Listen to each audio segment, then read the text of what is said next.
byagenda bajya rumbaza ko naje kugita mwana cyaje ntabwo uzi teachers uri mwarimu ariko nagushinzwe kuvuga ibyo bintu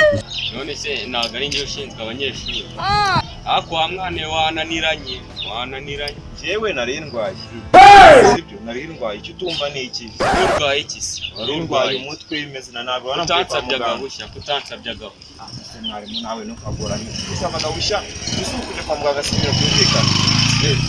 none se kujya kwa muganga nta n'abana mwigana muturanye ku buryo wansabaga gushya yewe nari ndwaye tica w'imvura kumva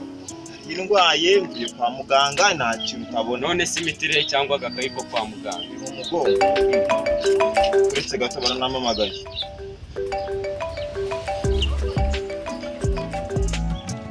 Allo papa sawa nazibonye ariko nyine hari ibitwaro bimwe banyuza mu kibuno yamaye kimwe yamaye kimwe ubwo ngubwo nyine ngo y'amagerenade na za zindi zindeba kure baraza kubiduhereza ejo ndakeka yene ejo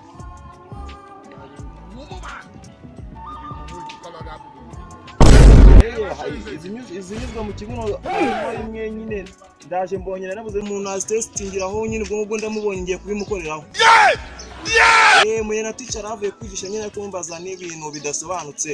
reka ndebe ko imena umuntu umutwe neza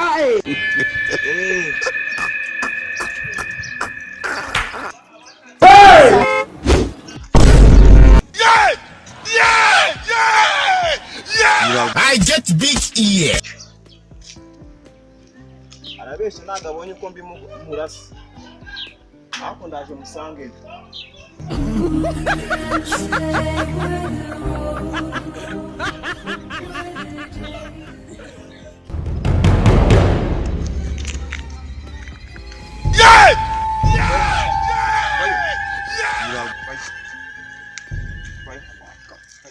Aru mukwirindi mucukure nanjye ndaje